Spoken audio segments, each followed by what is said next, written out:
welcome Matt George here to the show. Well, Host of Locked On Kings. I'm glad Matt is here because I wanted him to be here for this announcement I had to make. First of all, I thank everybody for being here today. I know there's been a lot of rumors swirling about me and my future, and From who? I just wanted to hear it from me first. I will be accepting the position at Arizona State to become their new head football coach. I loved my time here at Fresno State. I talked to the guys earlier, so they know. We did some great things, but after this game that we have in the New Mexico Bowl against Western Kentucky, that will be my last game at Fresno State, and I will be taking the head coaching job at Arizona State. Questions? Nope, you can get out of here, We're pal. from LA. I'd want you to know, Matt, I blame you for this.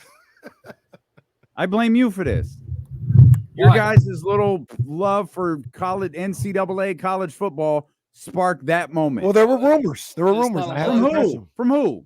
The streets. Matt George is a reporter. I didn't hear Matt George sending out rumors about your coaching. That's because Matt George is in England coaching Norwich, and he's abandoned NCAA altogether. I'm on the EAFC. F that game. Oh man, Matt, quit. Sorry, Charlie. I was just kidding. Oh man, Charlie's just kidding, Charlie. Charlie about to beat you up. Charlie. By the way, Charlie's birthday is the day of our 1000th episode. So it's really lit.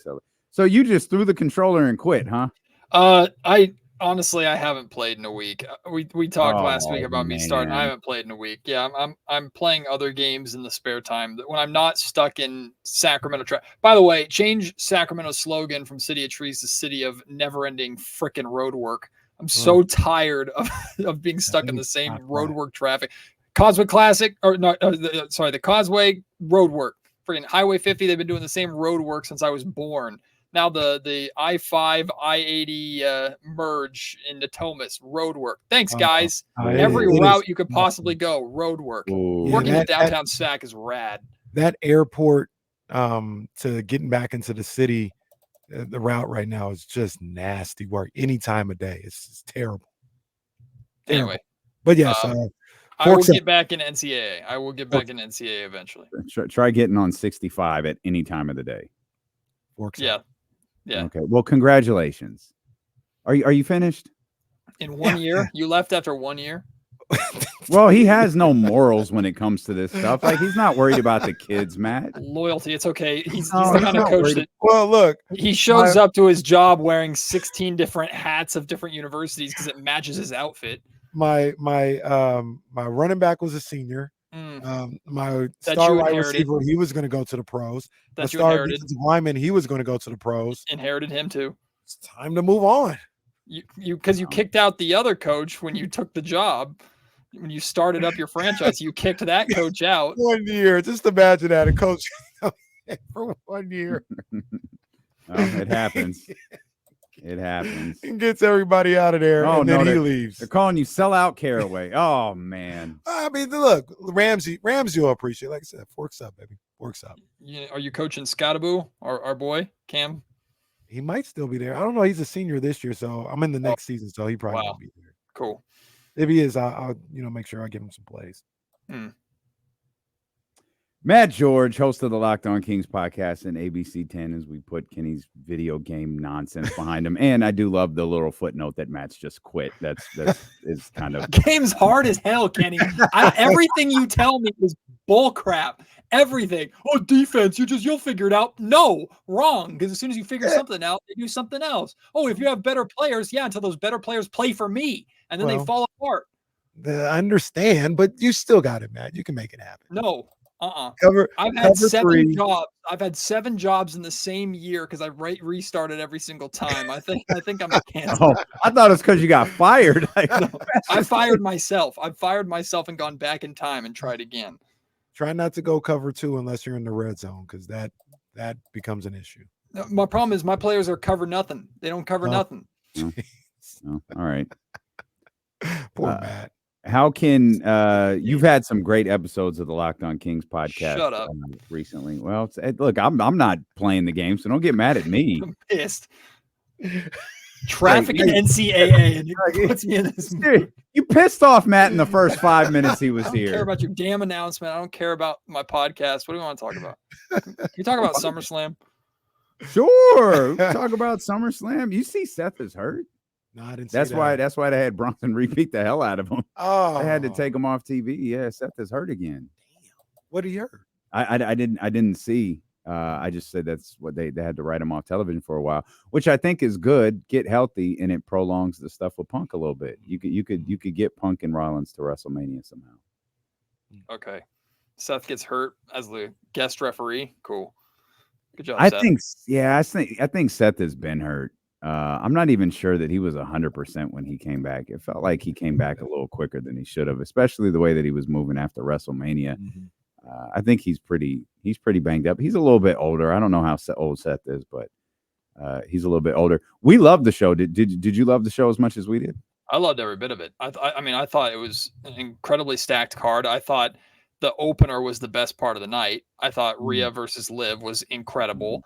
The Roman return was cool and also underwhelming at the same time because they didn't really do anything with it. Like I thought his return was rad. He has different music now, I guess, but his return was cool. Heyman wasn't with him, which was a bummer. He attacks Solo and then just walks away. So I guess it's setting up more in the future. But I was completely invested. I'm completely invested in the breakup of the Judgment Day and the two sides of the Judgment Day going at each other. So I thought Rhea and Liv was the match of the night. Stole the show. See, you guys got to tell stories, though. Like, think about Rhea and Liv. Like, I think everybody knew that was going to happen, right? But you told this story over time that played out beautifully. Roman's return was chapter 1. Oh, now, I get it. I'm locked in I'm watching Friday. Yeah. I want to see what happens tomorrow. Yeah. They said Roman's going to be there. I want to see what happens tomorrow. So it's just nice storytelling. I think what I was looking for was a moment more of Roman like making a decision, because he walks out there and he stares at the ring for a little bit and then just runs in and then decks Solo and then looks at Cody and walks away. Like I don't know. I wanted more of a decision, I guess, one of those moments, but whatever. Well, Matt McMahon here didn't like the. No, Triple H is booking his ass off, though. Triple H is putting together just unbelievable storylines after unbelievable storylines. So I love where the WWE is at. I think the WWE is entering a golden era. It's going to be so good. I made the argument that it's more popular than it's ever been right now. And I know some people of the Attitude Era aren't going to like that. But when you look at stadiums month after month, when you look at the international stuff, when you look at they just signed a $5 billion deal with Netflix, it's consumed very, very differently than it was back in 1997. Because I know, and Jesse, I sometimes I cannot sit down and even fast forward through a 3-hour Raw. But when you look at the amount of attention that the company gets, the amount the company is worth, the amount of massive shows that they're doing now, rather than 1 a year, they're like doing 8 a year. It feels like they might be more popular than they've ever been.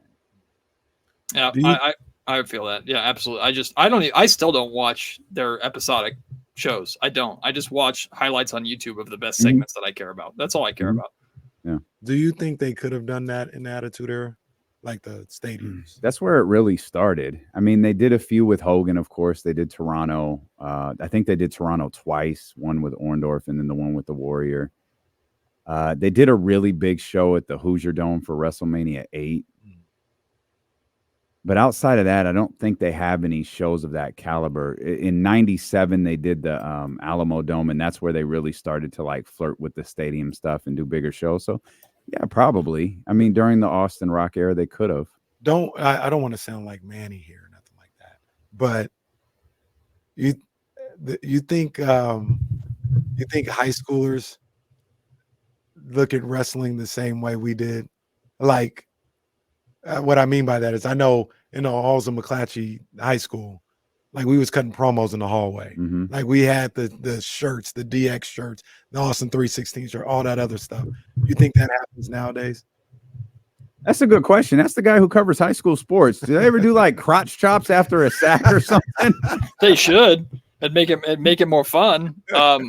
Covering high school football will make you appreciate the fact that yes, they are kids, and yes, school is still important, and all that jazz, all those cliches. High school football's legit business. Like the way these coaches talk to these players is business. It's obviously mentorship too. We had Joe Davidson on ABC 10 not so long ago, and he was right when he pointed out, like, if you choose to be a high school football coach, you have the chance to be the most influential coach of your players' life. Like those 4 years in high school where you can really truly be molded and help them get to that college level, and then hopefully elevate themselves to the professional level. But you'd be surprised going to a high school football practice how much of like these are it's men. Like they're boys that are treated like men, act like men, and then you get to the games themselves. And I think it would be cool. I think it'd be fun to have more of those celebrations and stuff like that. But they're strict on those personal foul penalties and things like that. I think the answer is yes, by the way, but I have no idea. I have absolutely nothing to base that on. I have no clue.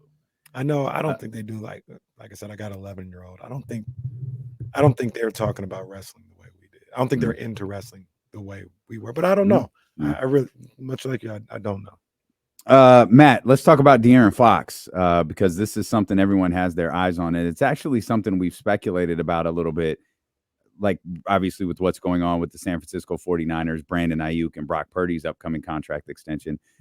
I'm kind of the opinion, I think we're kind of the opinion, a lot of things that the Kings are doing are with De'Aaron Fox's contract in the back of their mind. You talked recently on a Locked On Kings podcast about how he can hit that super max territory. How can he, and what would that mean for Sacramento should they offer it?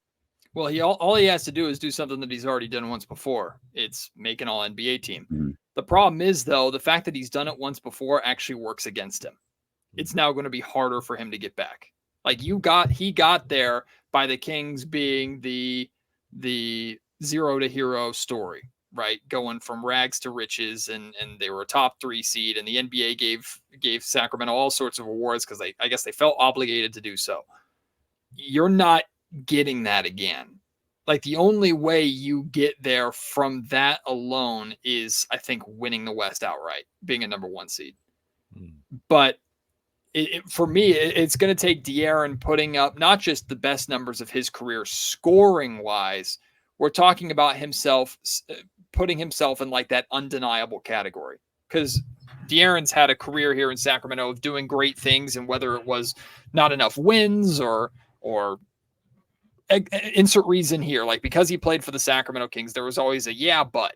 Right, there's always been a yeah, but look what Jaw's doing. Yeah, but look what Jalen's doing. Yeah, but look what Shai Gilgeous-Alexander's doing. Like it's always been that yeah, but Fox needs to elevate himself into the undeniable category, that undeniable status. I think there's a simple way that he does that. It's average 30 points a game. Like that's where I think De'Aaron has to go. The way he started last season when he was scoring over 30 points per game, he wasn't just scoring all of his points in the fourth quarter. He was averaging 30 a game, to where when you looked up top scorers in the NBA, like a lot of casuals do, you'd see Joel Embiid, Nikola Jokic, Luka Doncic. Oh, De'Aaron Fox is there. And then you look at the Kings record and go, oh, wait, he's not just putting up empty numbers on a bad team. Like that's how Fox has to get there. Fox has to be the household name. He has to be undeniable. He has to be what people are talking about Jalen Brunson right now. He has to be how people have been talking about Shai Gilgeous-Alexander for the last 2 years. That's how he makes an all-NBA team. He does that. The Sacramento Kings, I guarantee you, are winning 50-plus games. So the Sacramento Kings are back in the playoffs. There's a bigger stage for him to even become more of a household name like he's done once before. And then the Sacramento Kings have the very easy decision at that point to give him the Supermax, lock him up for the foreseeable future, and proceed as necessary. Do you feel like, either one of you guys, do you feel like that's even possible with this team the way it is now?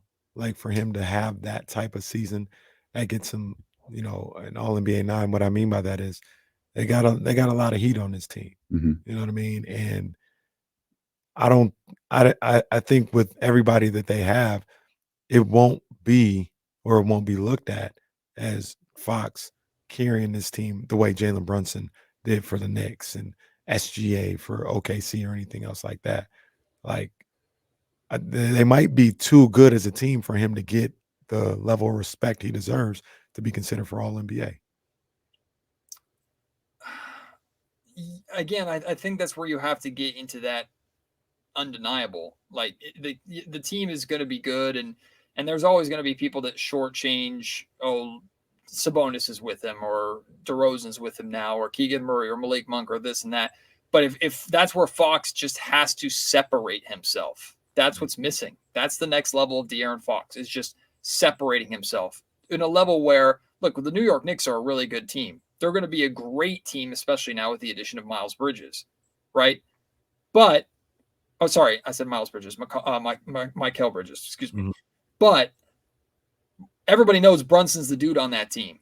Like, he's that guy. SGA plays with a lot of studs in OKC, but everybody knows SGA's that dude. We in Sacramento know Fox is that dude. But again, the casuals or the people outside of Sacramento are going to see, oh, the last 2 seasons it was Sabonis that made the All-NBA team, and he's the one averaging triple-doubles and double-doubles. Why is that not Fox? Or what's Fox doing? Is Fox the number 2? Is there a question? Like, there can't be a question about who is the top dog in Sacramento with how De'Aaron plays. That's how he becomes a Supermax player. Supermax players are not maybe the best player on their team. They're the best player on their team and one of the best players in the league. That is, if Fox is motivated by that money and by that status, that's how he has to earn it, is by separating himself and reaching that undeniable status. I think also, simplistic as it is, wins help that conversation, right? Because you brought up SGA and Jalen, you brought up those guys. Like, winning helps. Winning at the right time helps even more. Yeah. And that was one of the toughest parts about the Kings not succeeding the way we hoped last year is, Brunson, who no one questioned how good he was, got the rub from the playoffs. Like, he was that dude in the playoffs, like across the league. What Jalen was doing was crazy. So Fox, De'Aaron has like a really steep uphill climb this year because he's working against what guys did last postseason that he wasn't able to do. Having a good postseason will give you a little bit of a head start. And the fact that he wasn't able to replicate what he did the year prior against the Golden State Warriors is tough. And I think that's going to make the hill even more steeper, the hill that you're talking about, Matt. Yeah, I agree with that. Okay, good. I had nothing more to add. I don't know what you want. That's what I got to say. It's good. Well-oiled machine here. I was trying to let Matt cook a little bit, but he just agreed. Is there any, like, at all? Okay. Dump. Try again. Do you think there would be any hesitancy whatsoever to offer De'Aaron Fox a max contract? None that makes logical sense. Because if De'Aaron is making an all-NBA team, if De'Aaron is checking the individual box of what it takes to be eligible for the Supermax, he's doing it because he's doing something at a level that only impacts success for Sacramento. Because he's let's face it, he's graded on a curve here in Sac. Like, he has to both be amazing himself and has to have the team success, right? It wasn't the same. Like, think about the history of all-star selections with people being selected over Fox in history, right? Dame Lillard got selected over Fox when the Kings were better than the Portland Trailblazers, but Dame was putting up unbelievable numbers. Okay, well, Fox puts up unbelievable numbers. Now but the Kings didn't have enough wins at the time, right? It's not one or the other with Fox. It has to be both in Sacramento. So if Fox is doing what it takes to make an all-NBA team and be eligible for a Supermax, the Sacramento Kings are probably a 50-plus win team. At that point, I guess your hesitancy, if you still have hesitancy with, can we win a championship with this dude? Like, at that point, it is what it is. Like, that's on you to try and figure out how to put the right pieces around him to win a title. Because what's the alternative? If De'Aaron Fox is eligible for a Supermax and you don't give it to him, he's walking, right? The Supermax is the only guarantee that you have that you can keep him. That's the only guarantee, because Fox ain't leaving. If you're going to give him a Supermax, Fox ain't walking away from that. Mm-hmm. So give it to him and keep him, or be okay losing him for nothing and letting him walk. Because if you're not going to offer him what you as a team are eligible to offer him, he's going to go take more money or different money from a different team and say, F you, Sacramento. Like, that's the reality of the situation. Well, that's kind of what we talked about a couple of weeks ago, right? Where, like, that, to me, that's not even on the table for the Kings. Like, you're giving De'Aaron Fox whatever max contract extension you can give him, and that, like, that's not even a question. And it doesn't even really take into account whether you believe he's a number one or believe he's the guy or whatever. We just talking about, like, for franchise stability and what you want to be viewed at as a franchise around the basketball world. It's a no-brainer. He's getting that for sure.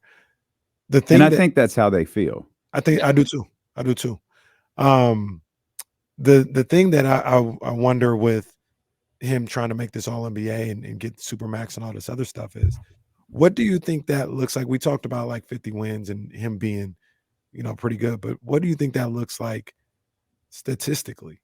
Because last year, I believe he was 25.6 assists, maybe 5 assists a night. I mean, number 8 in the league in scoring. Does he have to be top 5 in the league in scoring? Does he have to get another, get to 7 assists or something like that? And if that's what it's going to require, not can he do it talent-wise, but that kind of goes to my first question. Does he have the team around him to just do stuff like that? And I mean that they have too many really, really good ball players. Yeah, I'm not saying scoring is everything, because we know Fox does more than just score the basketball. But with these voters and with these decision makers and with this conversation, scoring is king. Scoring is king. So the reality is, like, Fox has to score 30 points a game. Like, I think that's really what it is. Fox has to score 30 points a game, and the Kings have to be a solidified playoff team in the Western Conference. And I'll go as far as to say, if De'Aaron Fox is scoring 30 points per game, the Kings should be top 4. Like, they should be, because especially with the cast that they have around him. And Fox doesn't have to steal opportunities away from other guys to score 30 points per game. He scored 25, 26 last season on a high volume.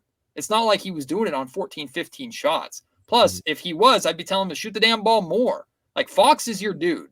Fox is the guy. Your other guy, who's averaging triple doubles and leading the league in double doubles and leading the league in rebounds, on the offensive end when it comes to scoring, is more passive. Most people use that as a negative. I think in this case, it's a positive, because Domantas Sabonis excels by getting his teammates involved. So Fox has the window. I don't care about DeMar DeRozan coming in. DeMar DeRozan's not taking De'Aaron Fox's shots. He's not. He's helping the Sacramento Kings. He's not becoming the Sacramento Kings. This is Fox's team.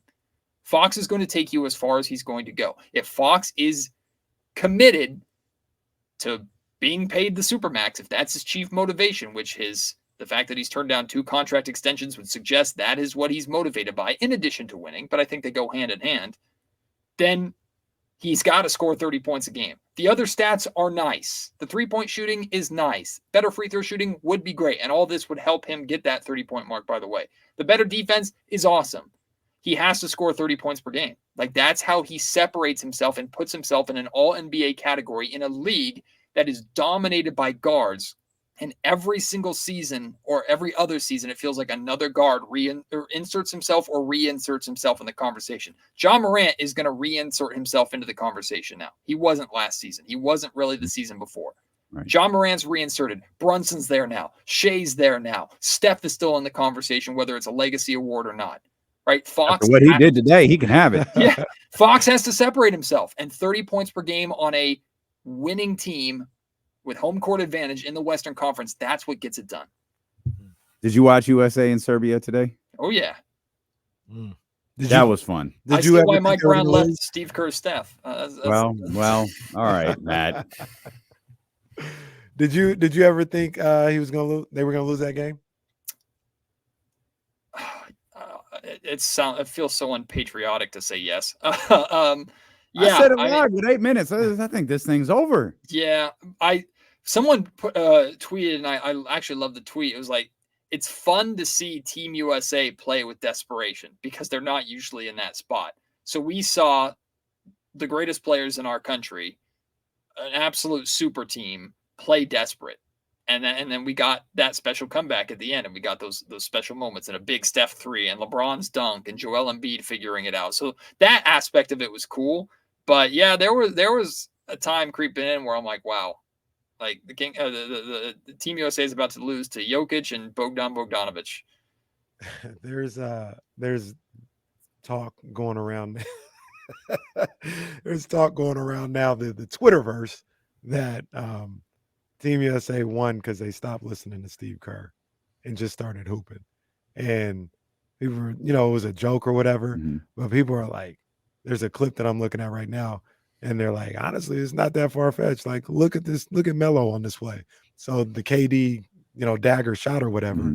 Melo's up and like saying, hey, do this. And like Embiid goes to set a screen. He's like, no, get out the way. Let him go one-on-one, move. And Embiid moves out the way. And KD goes one-on-one and hits the shot. And like Coach Melo. That's the whole thing. Is Coach like, Melo. they stopped listening to Steve Kerr and ended up coming back. Or Jason Tatum. Oh, man. Well, guy JT got to play in the gold medal game, man. You play this dude 40 minutes at this point. Come on, man. Damn. It's going to be a good game. Now, that was fun, though. That was a fun afternoon. We had a blast. You don't know that you actually disappeared from the stream. That's why I saw him saying something about it in the chat, but I don't know what they said you were holding in, like Brandon Ayuk. You were demanding more money while Matt was here, and that's why I had to take you out of the screen and put you back in, because when I went to the what YouTube, did it look like? What was it? It was just purple. So so it was set up where it was just me and Matt right next to each other, but your bar, it was just purple, the background. And that's why I had to take you out of the chat or take you out of the screen and put you back in. And did I get my 30 mil? It brought Did I get my 30 mil? No, you did not. You're just like top 5 radio host in the country. You're just like Brandon Ayuk. You're not getting the 30 million. Also, we should probably change the title of today's show. It says NFL preseason tonight, 49ers and Brandon Ayuk. Neither one of those two things was discussed. We'll just put USA Serbia watch party or something in there.